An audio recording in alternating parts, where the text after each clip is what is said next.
Hello everybody and welcome to Fruits Basket episode 7, that's a 3, 7 anime review. This episode had unexpected feels, I have so many questions. I know we're going to get the answers at some point, but man, I'm not lost, I'm intrigued. It's the best place to be, I think, when you're watching a thing. Is not going, or knowing what's going on, but not knowing what's going on.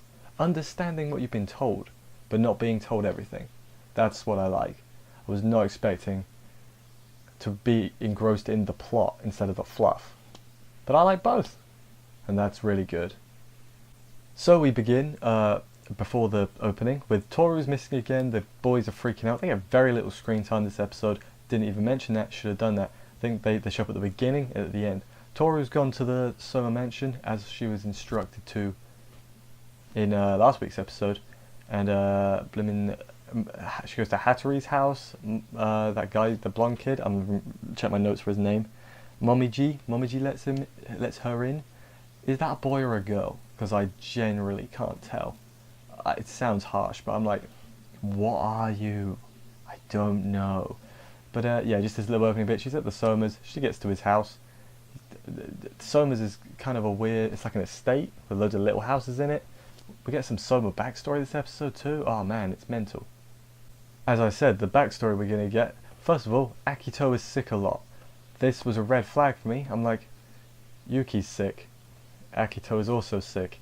Are they all going to have some kind of... I can't handle that, man. If that's what we're going with, they're all like got the curses, they're all ill or something. I don't know, like that would make me cry. That'd be sad. That would be sad. But that's not the only thing we learn. They're celebrating New Year's. That's a thing we learn. We learn more about the Sohma thing. We've got the inside Sohmas and the outside Sohmas. The inside Sohmas are the Zodiac people and people that know. And then the outside Sohmas are just like other people, I guess. Yeah, it's... all conversations going pretty well. Hatori and thingy. And then she... Hatori recommends that she moves out. I was discreetly checking my notes there. And she's like, what? Why do I got to move out? That's not fair. He also then says that Akito is trying to use her for something. And I'm like, I want to know. Like, I don't know who to trust, right? Because we'll get to it later on. But I don't know if Akito's a good guy or a bad guy.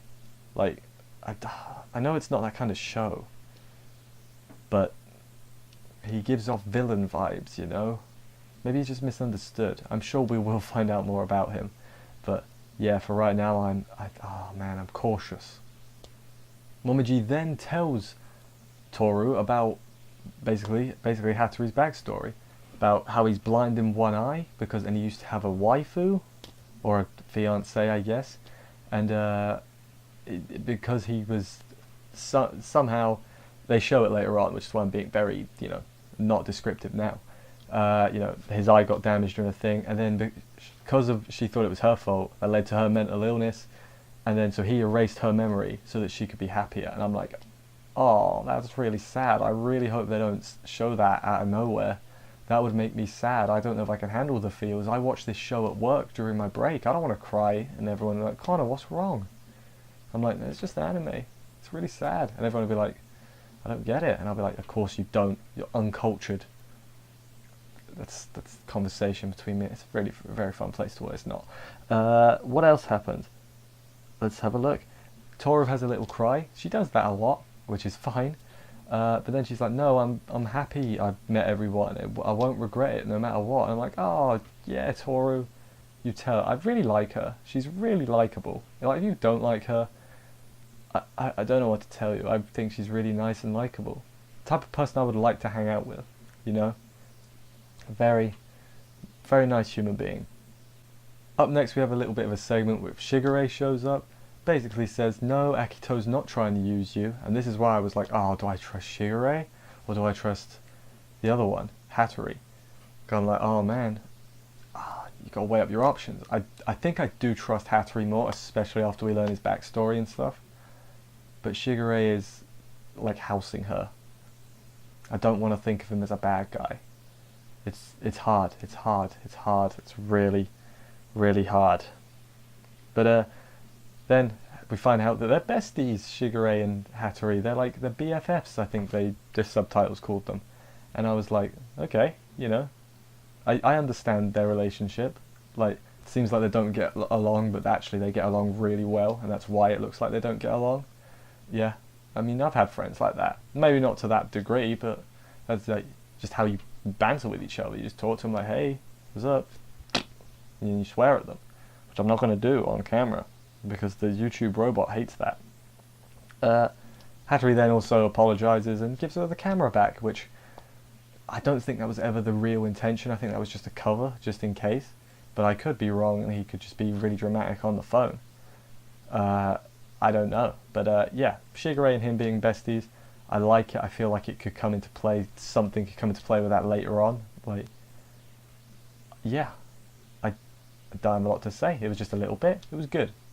Next, Hatori and Toru check out the New Year's prep and stuff, and accidentally he turns back into his spirit animal, zodiac animal. He's a seahorse. I didn't even look up what animals were on the zodiac. I didn't know seahorse was one. I was like, okay, that's interesting. Yeah, and then he gets like, she had the same reaction, and then then we start the flashback, the feels back it should be called, not the flashback, the feels back. We see him meeting his waifu, Kana. I'm Connor. She's Kana. This is confusing. Yeah, but it's feelsy, man. It's when they first met, them on the beach. Why, like he can't hold her because he will turn into a seahorse, and she can't know. But then she finds out, and she just accepts him. She puts him in the bathtub. It was really nice. I really liked it, and it was just them hanging out. I was like, oh, that's really nice. If only, like, we've been told the end of this story, and it's not good. So basically, Akito won't let them marry because he's like, you couldn't even lift the curse. Actually, his voice is a lot higher pitched than that, but I can't do that. You couldn't even lift the curse. I'm like, oh, okay. So women have got to lift the curse, or a partner can lift the curse. I don't know how. I don't know what. We don't know what the curse is. We're not told because we don't need to know yet. Apparently, that could be a halfway thing. I feel like that's a halfway thing.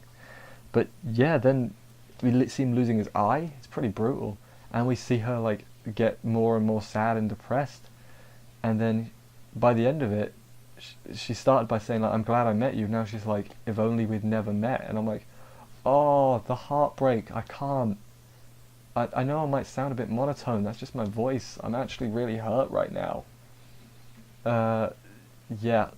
And then he erases her memories. And I really, really enjoyed it. I really liked this episode. It was good.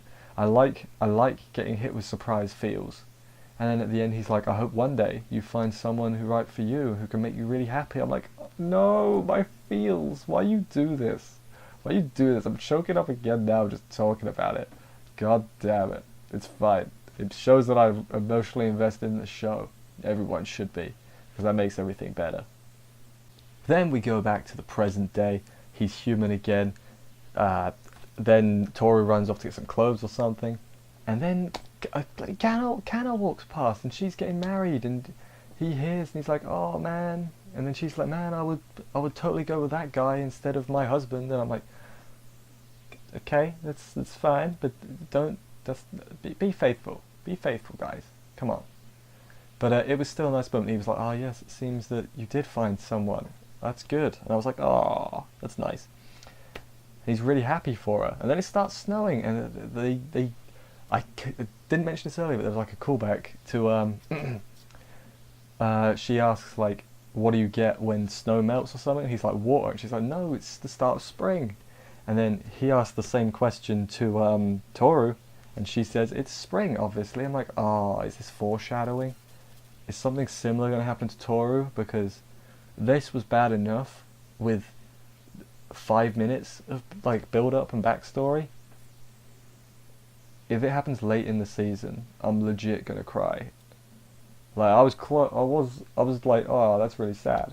But legit, oh man, I'm gonna have to get some tissues. Tori's about to leave the Sohma estate, and then on her way out, there's a car that drives past, and there's a person in the back that just glares at her, and I'm like, okay, it's a bit odd. I wonder if that's gonna be. It's definitely gonna be a character at some point. That's obvious. And then she asks Shigure, "Hey, what's the curse?" And he's like, "I don't think you need to know that right now." And I'm like, "Tell me. I have to know. This is killing me." And it's only episode 7. I assume it's gonna be like 24 episodes in total. Man, I'm so impatient, but I love the wait. I'm impatient and I love waiting. Because that doesn't make sense. Those are polar opposites, but that's how I feel every week. But then, end of the episode, they get home and the 2 boys are asleep. And I'm like, okay, rip Kyo and Yuki screen time. But you know what? I'm actually alright with it. For every so often, they don't need to be in every episode. They need to be in most of them though, because they are very main characters. But every so often, yeah, take an episode off, that's fine. Yeah, man, this episode, I have a lot of questions. I was hit by feels. The questions I don't want answered because I know the show's going to answer it, and I just can't wait. Should I be enjoying it this much? Like, I don't think it's aimed at me. Like, I think it's aimed at other people. But I don't care. I'll watch whatever. Sometimes I regret it. This was not a time I regret it. I'm very happy I watched something outside of my comfort zone. And there's not 17 isekai that come out every season. I'm glad that I'm watching this. This is good. This is my favourite thing this season. If it isn't, it's definitely it's in the top 2. The other one maybe Attack on Titan, but that's on like 3rd season, so that's our build up. This is just new. Well, it's not new, but you know what I'm saying. Anyway, I'm rambling now. I will see you next week. It might be a day late because London. You know what I'll say now. It's gonna come out on Saturday instead of Friday because London Comic Con. I'm at that, and I don't think I'll be able to do it in the hotel room like I did previously because my laptop's broken. I dropped it. I'll see you next week.